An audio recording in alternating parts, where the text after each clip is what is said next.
వనకచర్ల విషయంలో హరీష్ రావు గారు వారు చేయాల్సినంత చేసి మైల గడుపుకునే ప్రయత్నంలో ఉన్నారు. వనకచర్ల విషయంలో జీవోలు వచ్చినాయన్నీ కూడా పోయిన ప్రభుత్వ హాయంలోనే వీరి ఉదాసీనత వల్లనే ఆనాడు టీఆర్ఎస్ ప్రభుత్వ ఉదాసీనత వల్లనే జీవోలు ఇవ్వడం జరిగింది. ఇవాళ ఇంత గొప్పగా మాట్లాడుతున్న టీఆర్ఎస్ నాయకులు ఆనాడు కేసీఆర్ గారు అన్న మాటలకు జవాబు చెప్పాలి. ఫస్ట్ రాయలసీమని రతనాల సీమ చేస్తాన్నది తెలంగాణ ముఖ్యమంత్రి కేసీఆర్ కాదా? జీవోలు బివోలు జాంతేనే ఆంధ్ర ప్రజల హక్కులన్నీ కాపాడుతానన్నది కేసీఆర్ కాదా? వీరు ఆనాడు ఉదాసీనంగా వివరించినారు కాబట్టే అప్పుడున్న ముఖ్యమంత్రి మొదట్లో ఉన్నటువంటి చంద్రబాబు కానీ ఆ తర్వాత వచ్చిన జగన్మోహన్ రెడ్డి గారు కానీ ఆ ఇద్దరితోనూ కేసీఆర్ గారు కలిసి భోజనాలు చేయడం, విందులు వినోదాలు చేసుకోవడం, వీరి యొక్క ఉదాసీనత వల్ల అక్కడ జీవోలు ఇవ్వడం జరిగింది. కాంగ్రెస్ ప్రభుత్వం వచ్చిన తర్వాత రేవంత్ రెడ్డి గారి నేతృత్వంతో ఉత్తమ్ కుమార్ రెడ్డి గారు ఇరిగేషన్ మంత్రిగా మొదటిసారి ఢిల్లీకి వెళ్ళి కంప్లైంట్ చేసిన సందర్భం. వనకచర్ల ముందుకు పోకుండా ఆగాలని కంప్లైంట్ ఇచ్చింది 2023లో వచ్చినటువంటి కాంగ్రెస్ ప్రభుత్వం. ముఖ్యమంత్రి గారు, ఇరిగేషన్ మంత్రి గారు, ఎమ్మెల్యేలకి, ఎంపీలకి, మంత్రులందరికీ పవర్ పాయింట్ ప్రజెంటేషన్ ఇచ్చి కూలంకషంగా వివరాలను చెప్పడం జరిగింది ప్రజాభవన్లో. సరే, ఇవన్నీ ఒక్కటైతే ఒక్కటి మాత్రం వాస్తవం, కాంగ్రెస్ ప్రభుత్వం తెలంగాణకి దక్కాల్సిన నీటి వాటా విషయంలో ఎక్కడ కూడా కాంప్రమైజ్ ఉండదు. ఒక్క నీటి చుక్కను కూడా వదులుకోవడానికి కాంగ్రెస్ ప్రభుత్వం రేవంత్ రెడ్డి నేతృత్వంలో ఆ ప్రశ్నే రాదు. తెలంగాణకి రావాల్సిన హక్కుల విషయంలో ఎక్కడ కూడా రాజీ ఉండదు. ఇది స్పష్టం. ఇంకా లోకల్ బాడీ ఎన్నికల విషయానికి వచ్చినప్పుడు ముఖ్యమంత్రి గారు కానీ, డిప్యూటీ గారు కానీ, మేము కానీ, మా మీనాక్షి నటరాజు కానీ కట్టుబడి ఉన్నాము. 42% రిజర్వేషన్ ఇవ్వాల్సిందే అనేటువంటి విషయంలో కట్టుబడి ఉన్నాం. ఇలా కోర్టులో ఇంటరీమ్ స్టే ఇచ్చినప్పటికి కూడా ముఖ్యమంత్రి గారు మేమంతా కూడా వీలైన త్వరగా సుప్రీంకోర్టుకి వెళ్ళి హైకోర్టు ఇచ్చిన స్టే మీద అప్పీల్ చేయాలంటే ఒక నిర్ణయంతో ఉన్నాం. బీసీలకి 42% రిజర్వేషన్ విషయంలో ఎక్కడ రాజీ ఉండదు. 42% రిజర్వేషన్ విషయంలో బీజేపీ పార్టీ ఆపణలో అసలైన ముద్దాయి. ఇలా తెలంగాణ కాంగ్రెస్ ప్రభుత్వం రేవంత్ రెడ్డి గారి నేతృత్వంలో 3 జీవోలు ప్రభుత్వం రాగానే 95 ఏళ్ల తర్వాత స్వాతంత్రం వచ్చిన తర్వాత మొట్టమొదటిసారిగా కుల సర్వే చేయడం అనేది ఒక చరిత్రాత్మక నిర్ణయం. ఆ కుల సర్వే కూడా శాస్త్రీయబద్ధంగా చేసి ఎంపెరికల్ డేటాను ఎస్టాబ్లిష్ చేయడం జరిగింది. ఆ డేటా ఆధారంగానే ఇవాళ 42% రిజర్వేషన్ ఇచ్చాం. అంతకుముందు ఏ ఆధారం లేదు. బీసీలకు రిజర్వేషన్ ఇవ్వాలంటే ఏ ఆధారం లేదు. సుప్రీంకోర్టు చాలా సందులు అడిగింది, మీకు ఏ ఆధారం అని. ఇప్పుడు అలాంటి ఆధారం కాంగ్రెస్ ప్రభుత్వం ఏదో కుల సర్వే ద్వారా పొందుపరిచింది. ఒక ఎంపెరికల్ డేటాను పొందుపరిచింది కాబట్టి 42% జీవో ఇస్తూ మేము ఎన్నికలకు పోయే ప్రయత్నం చేశాం. సరే, కోర్టు ఇంటరీమ్ స్టే ఇచ్చింది. ఇది ఇంటరీమ్ స్టే మాత్రమే ఉంటుంది. డెఫినెట్గా ఇది మాకు వెసులుబాటు దొరుకుతుందని అనుకుంటా ఉన్నాం. ఏది ఏమైనా కాంగ్రెస్ ప్రభుత్వం, కాంగ్రెస్ పార్టీ చిత్తశుద్ధితో ఉంది. 42% రిజర్వేషన్ ఇవ్వాల్సిందేనని ఇలా బీజేపీ, బీఆర్ఎస్ పార్టీ ఒకటే ఏ రకంగా కోర్టులో అప్పీల్ చేస్తూ ఉన్నారు, ఏ రకంగా అడ్డుకుంటా ఉన్నారు, ఇది ప్రజలకి అందరికీ అర్థమైనటువంటి సందర్భం. మాకు చిత్తశుద్ధి ఉంది కాబట్టి గత సంవత్సరాల కాలంగా దీని మీద తీసుకోవాల్సిన అన్ని చర్యలు తీసుకుంటూ వచ్చాము. మొదట జీవో ఇచ్చి మొదట చట్టం చేసి కేంద్రానికి పంపాము. అదే గవర్నర్ గారు పెండింగ్ ఉంది. గవర్నర్ని ఎవరు అపాయింట్ చేస్తారు? కేంద్ర ప్రభుత్వం అపాయింట్ చేస్తుంది. ఇలా ఎందుకు పెండింగ్ ఉంది గవర్నర్ దగ్గర? ఒకటి కాదు, మొదటిసారి పంపిన 2 చట్టాలు పెండింగ్ ఉన్నాయి. ఆ తర్వాత ఇచ్చిన ఆర్డినెన్స్ పెండింగ్ ఉంది. మళ్ళీ మేము కేసీఆర్ ఆనాడు బీసీల యొక్క హక్కుని కారరాస్తూ 50% పరిమితం విధిస్తూ రాష్ట్రంలో చట్టం చేసిన దాన్ని కూడా అధిగమించి మరొక చట్టం చేసి కేంద్ర గవర్నర్ పంపడం జరిగింది. 3 చట్టాలు ఒక ఆర్డినెన్స్ని ఉద్దేశపూర్వకంగా గవర్నర్ దగ్గర పెండింగ్లో ఉన్నాయంటే ఇది బీజేపీ పాత్ర కాదా? బీజేపీ పార్టీ, ఆ ఎంపీలు, బీజేపీ నాయకులు ఉద్దేశపూర్వకంగా బీసీలకు అందాల్సినటువంటి ఫలాల్ని, నోటి దాకా వచ్చిన ఫలాల్ని తలదన్నే ప్రయత్నం చేస్తుంది. వాస్తవం కాదా?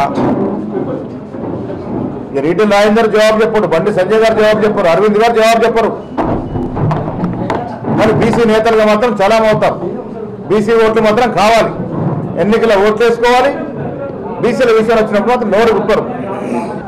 ఇవాళ అంటా ఉన్నారు కేంద్రం పరుపోండి మేము వస్తామని బీఆర్ఎస్ నాయకులు. అరే మేము యావత్ రాష్ట్రం యొక్క యంత్రాంగం, ముఖ్యమంత్రి మొదలుకొని ఎమ్మెల్యేలు, మంత్రులు, ఎంపీలు, ఎమ్మెల్సీలు, చైర్మన్ అంతా ఢిల్లీలో ధర్నా చేశాం. మీరు ఒక్కరన్నా కలిసి వచ్చారా?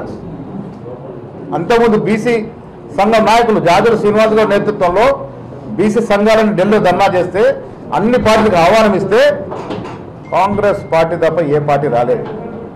ఆనాడు బీఆర్ఎస్ నాయకులు ఎందుకు ముఖం చాటేశారు? అది మేము ఇచ్చిన పిలుపు కాదు, బీసీ సంఘాలు ఇచ్చిన పిలుపు. బీజేపీ నాయకులు ఎందుకు ముఖం చాటేశారు? ఒక్కరంటే ఒక్క నాయకుడు రాలే. కానీ యావత్ దేశం ఉన్నటువంటి కాంగ్రెస్ ఎంపీలు, ఇండియా బ్లాక్ ఎంపీలు ఆనాడు బీసీలు చేసిన ధర్నాకు సంఘీభావం ప్రకటించారు, వచ్చి ప్రత్యేకంగా పాల్గొని. మేము ధర్నా చేస్తే మాకు కూడా వచ్చి ప్రత్యేకంగా సంఘీభావం తెలిపారు. కానీ ఈ బీజేపీ, సోకాల్డ్ బీజేపీ, బీఆర్ఎస్ నాయకులు మాత్రం ఇంట్లో దాక్కున్నారు. ఇవాళ కోర్టు స్టే ఇచ్చిన తర్వాత రకరకాల మాట్లాడుతూ ఉన్నారు.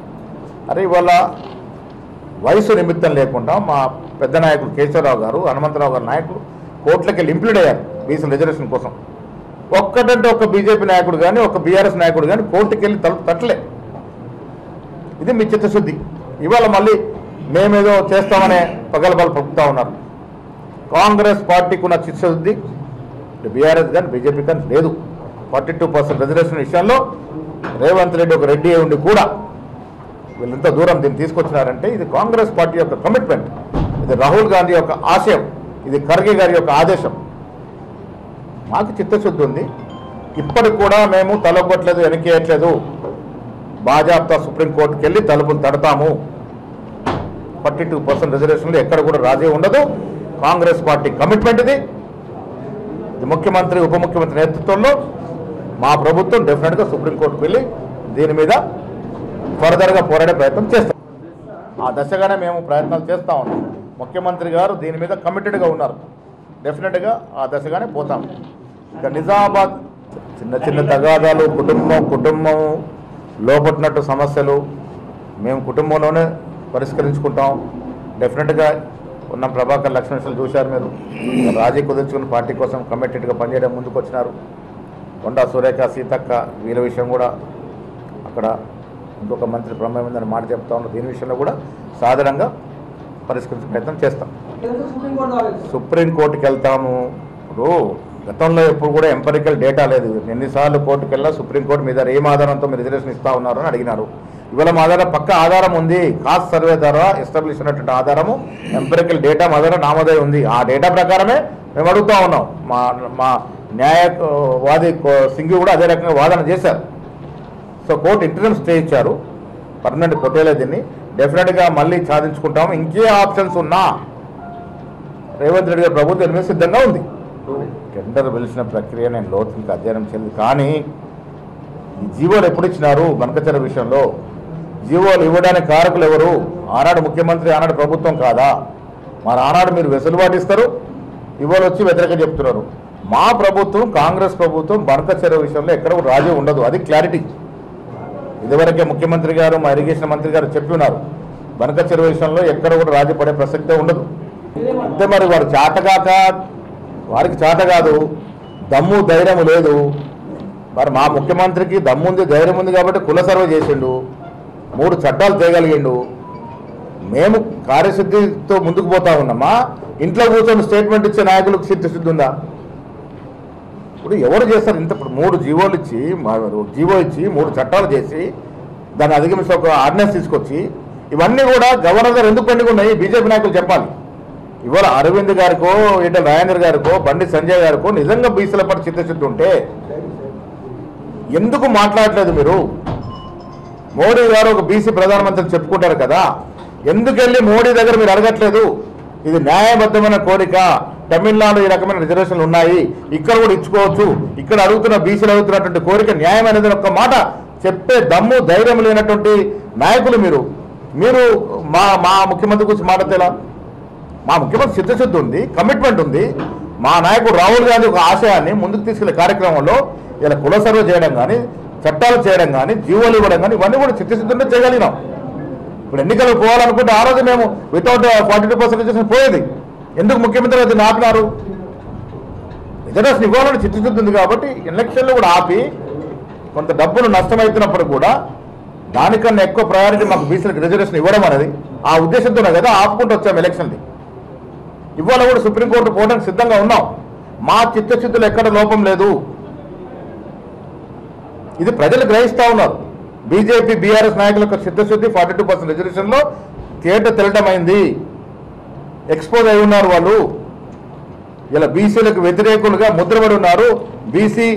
బీసీ రిజర్వేషన్కి వ్యతిరేకంగా లోపాయకారిగా పనిచేస్తుంటే ఈ నాయకులందరూ కూడా ప్రజల మధ్యలో ఎక్స్పోజ్ అయి ఉన్నారు. నాకు సీఎం గారు కలెక్టర్ గారితో మాట్లాడినారు కార్లో కూర్చున్న తర్వాత. కేంద్రం ఇవ్వాల్సిన పనులే పెండింగ్ ఉన్నాయి. నిన్న ఏదైనా రాష్ట్రం నుంచి ఇవ్వాల్సిన పనులు ఏదైనా పెండింగ్ ఉంటే ఇమ్మీడియట్గా రిపోర్ట్ చేయమని కలెక్టర్ గారికి సీఎం గారు ఆదేశించినారు. అది కేంద్రం వద్ద పెండింగ్ ఉన్నాయి. దీంట్లో కలెక్టర్ గారు మీకు దీనికన్నా ఎక్కువ క్లారిటీ ఇవ్వగలుగుతారు. లేదు, నిన్న కలెక్టర్ గారు సీఎం గారు మాట్లాడినప్పుడు కేంద్రం నుంచి రావాల్సిన బాకీలు ఇంకా ఉన్నాయి, అది వస్తే మనం రెడీగా ఉన్నామని మాట చెప్పడం జరిగింది. ఏదైనా డౌట్స్ ఉంటే కలెక్టర్తో క్లారిటీ తీసుకోవచ్చు. నిజామాబాద్ జిల్లాకి అదేవిధంగా ఇంజనీరింగ్ కాలేజ్ నేను టీసీ అధ్యక్షుడు మొదటిసారిగా వచ్చినప్పుడు ఇచ్చిన మాటని ముఖ్యమంత్రి గారు దాన్ని సాకారం చేసి ఇంజనీరింగ్ కళాశాల ఉస్మానియాలో ప్రారంభమైంది. ఆల్రెడీ తెలంగాణ యూనివర్సిటీలో ప్రారంభమైంది. నిజామాబాద్కి 25-30 ఏళ్ళ కోరిక అది. అప్పుడెప్పుడో 90లో ప్రైవేట్ ఇంజనీరింగ్ కళాశాల వచ్చినప్పటి నుంచి మేము అడుగుతున్నటువంటి కోరిక అది శాంక్షన్. దాంతో కూడా ఒక అగ్రికల్చర్ కళాశాల కూడా ప్రభుత్వం నిజామాబాద్కి శాంక్షన్ చేసింది. నా సుదర్శన్ రెడ్డి గారు ముఖ్యమంత్రితో నా ముందే అన్నారు ఇక్కడ పామ్ ఆయిల్ ఇండస్ట్రీ కూడా ఒకటి రావాలని. ఆ దశ కూడా ప్రయత్నాలు జరుగుతూ ఉన్నాయి. రోడ్స్ కూడా మేము టెంపుల్ దగ్గర ముఖ్యమంత్రిని అడిగినాం, అది ప్రాసెస్లో ఉంది. హ్యామ్ కింద కొండగట్టు, ధర్మపురి, కొండగట్టు, నింబద్రిగుట్ట, బాసర్ వరకు వేములవాడ మధ్యన ఒక రోడ్ కూడా శాంక్షన్ చేయాలని ముఖ్యమంత్రిని కోరడం జరిగింది. అది కూడా ప్రాసెస్లో ఉంది. విద్యాపరంగా, పారిశ్రామిక పరంగా జిల్లాకి రావాల్సినటువంటి ప్రాజెక్టులో చిత్తశుద్ధితో కాంగ్రెస్ నాయకులు పోతా ఉన్నాము. పార్టీలకు అతీతంగా బీజేపీ బీఆర్ఎస్ నాయకులు ఎవరు కలిసి వచ్చినా అభివృద్ధి విషయంలో మాకు పార్టీలు లేవు. ఎన్నికల వరకే రాజకీయాలు, పార్టీలు.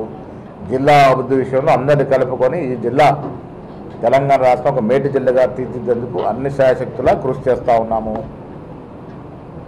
ఇలా రైల్వే లైన్ కూడా Hyderabad to Bombay via Nizamabad main line అయ్యే అవకాశం ఉంది.